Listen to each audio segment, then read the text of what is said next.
Hi friends, இந்த வீடியோவில் திருக்குறள் சம்பந்தமான முந்தைய ஆண்டு வினாக்கள் தான் பார்க்க போகிறோம். முதல் கேள்வி, பொருத்தமான பொருளை தெரிவு செய்தல். நிலையான செல்வம். வள்ளுவர் எதை நிலையான செல்வம்னு சொல்கிறாருன்னு கேட்டிருக்காங்க.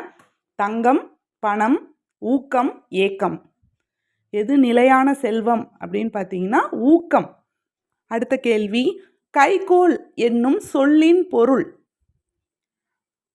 கைகோல் உடைய பொருள் என்னன்னு பார்த்தீங்கன்னா ஒழுக்கம்.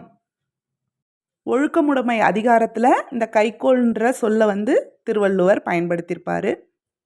அடுத்த கேள்வி, ஊக்கம் உடையான் ஒடுக்கம் எதை போன்றது? பதுங்கும் புலி, வளைந்து நிற்கும் வில், பின்வாங்கி நிற்கும் ஆடு, சீரும் பாம்பு. ஊக்கம் உடையான் ஒடுக்கம் எதை போன்று இருக்கும் பார்த்தீங்கன்னா விடை பின்வாங்கி நிற்கும் ஆடு போன்று இருக்கும். அடுத்த கேள்வி, குன்றேறி யானை போர் கண்டற்றால் தன் கைத்தொன்றுன்றாக செய்வான் வினை. இவ்வடிகளில் கைத்தொன்று பொருள் யாது?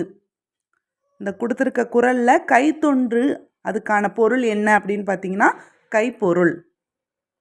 அடுத்த கேள்வி, மயக்கம் தெளிந்த மாசற்ற காட்சி உடையவருக்கு எது கிட்டும் என்று வள்ளுவர் கூறுகிறார்? அவருக்கு என்ன கிடைக்கும்? துன்பமா, அவா, இன்பம், பெருமை. எது கிடைக்கும்? இதற்கான விடை இன்பம். அடுத்த கேள்வி, திருக்குறள் எத்தனை மொழிகளில் மொழிபெயர்க்கப்பட்டுள்ளது? இதுக்கான விடை 107 மொழிகளில் மொழிபெயர்க்கப்பட்டுள்ளது. அடுத்த கேள்வி, தாயும் தன் மகனை வெறுக்கும் தீய ஒழுக்கம் என்று வள்ளுவர் எதனை குறிப்பிடுகிறார்?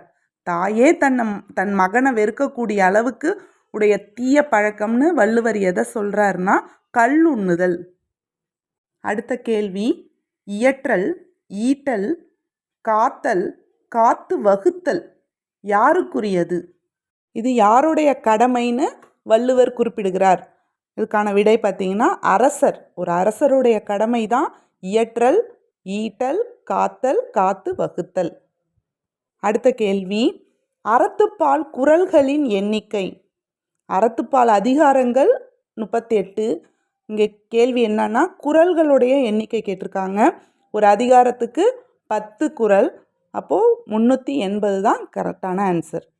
அடுத்த கேள்வி, வாழ்ந்தால் என்ன, இறந்தால் என்ன என்று வள்ளுவர் யாரை கூறுகிறார்?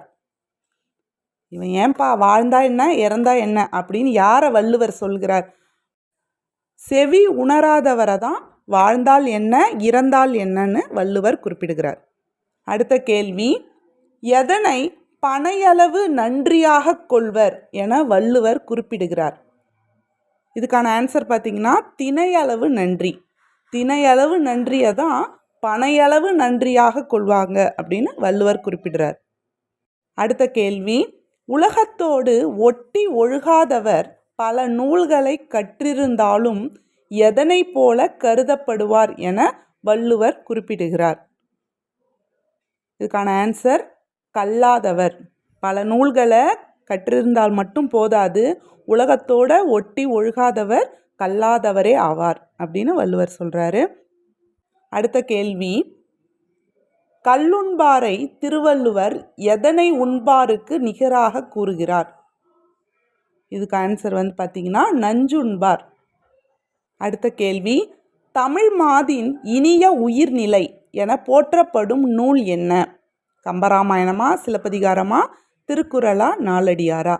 எது தமிழ் மாதின் இனிய உயர்நிலை? இதுக்கான விடை திருக்குறள். அடுத்த கேள்வி, திருவள்ளுவர் பற்றிய கூற்றுகளில் சரியானது என்ன? 2000 ஆண்டுகளுக்கு முற்பட்டவர், கிபி 2ஆம் நூற்றாண்டை சேர்ந்தவர், முற்சங்க காலத்தை சேர்ந்தவர். இதுக்கான விடை பார்த்தீங்கன்னா 1 மற்றும் 2 சரி, 3வது தவறாக இருக்குது. அடுத்த கேள்வி, திருவள்ளுவர் தோன்றிராவிட்டால் தமிழன் எனும் ஓர் இனம் இருப்பதாக உலகத்தாருக்கு தெரிந்திருக்காது என கூறியவர் யார்?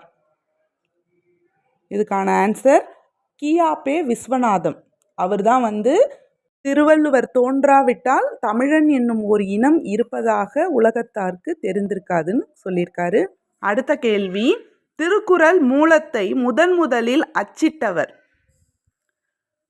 இதுக்கான விடை தஞ்சை ஞானப்பிரகாசர். 1812 முதல்ல திருக்குறள் மூலத்தை அவர்தான் அச்சிட்டாரு. அடுத்த கேள்வி, வள்ளுவரின் கருத்துப்படி உலகத்தார் மனங்களில் வாழ்பவர் யார்? இதுக்கான ஆன்சர் பார்த்தீங்கன்னா உண்மையை பேசுபவர். அடுத்த கேள்வி, சேரும்போது மகிழ்வதும் பிரியும் போது மனம் கலங்குவதும் யாருடைய தொழிலாக வள்ளுவர் குறிப்பிடுகின்றார்? இதுக்கான விடை பார்த்தீங்கன்னா புலவர் தொழில். அவங்க தான் சேரும்போது மகிழ்வதும் பிரியும் போது மனம் கலங்குவதுமா இருப்பாங்க அப்படின்னு வள்ளுவர் குறிப்பிடுகிறார். அடுத்த கேள்வி, உலகில் எந்த நூலுக்கு அடுத்தபடியாக திருக்குறள் அதிகமான மொழிகளில் மொழிபெயர்க்கப்பட்டுள்ளது? இதுக்கான ஆன்சர் பார்த்தீங்கன்னா விவிலியம். பைபிளுக்கு அடுத்தபடியாக திருக்குறள் தான் அதிகமான மொழிகளில் மொழிபெயர்க்கப்பட்டுள்ளது. அடுத்த கேள்வி, திருவள்ளுவர் திருக்குறளில் அதிகமாக வலியுறுத்துவது எதனை? இதுக்கான ஆன்சர் பார்த்தீங்கன்னா நட்பு. திருக்குறளில் அதிகமாக திருவள்ளுவர் நட்பை பற்றி தான் வலியுறுத்தியிருக்காரு. அடுத்த கேள்வி, மன்னனை இறை என்று குறிக்கும் வார்த்தையை பயன்படுத்தியவர் யார்? திருவள்ளுவர் தான் மன்னனை இறை அப்படின்னு சொல்லி திருக்குறளில் பயன்படுத்தியிருக்காரு. அடுத்த கேள்வி, காலத்தினால் செய்த நன்றியை வள்ளுவர் எவ்வாறு சுட்டுகிறார்? இதுக்கான ஆன்சர் பார்த்தீங்கன்னா உலகத்தை விட பெரியது. காலத்தினால் செய்த நன்றி உலகத்தை விட பெரியது. அடுத்த கேள்வி, அழுக்காறு உடையான் கண் ஆக்கம் போன்றில்லை. இதில் அழுக்காறு என்பதன் பொருள் யாது? இதுக்கான ஆன்சர் பார்த்தீங்கன்னா பொறாமை. அழுக்காறுனா பொறாமை. அடுத்த கேள்வி, நல்ல குடும்பத்திற்கு அணிகலன்களாக வள்ளுவர் யாரை குறிப்பிடுகின்றார்? நல்ல பெற்றோரா, நல்ல குழந்தைகளா, நல்ல நண்பர்களா, நல்ல உறவினர்களா? யார் குடும்பத்தோடைய அணிகலன்களாக இருப்பாங்க அப்படின்னு வள்ளுவர் குறிப்பிடுறாருன்னா நல்ல குழந்தைகள். அவ்வளோதான் ஃப்ரெண்ட்ஸ், திருக்குறள் ப்ரீவியஸ் இயர் கொஷினில் உள்ள 25 கொஷின்ஸ். இந்த வீடியோ பிடிச்சிருந்ததுன்னா லைக் பண்ணுங்கள். தேங்க்யூ.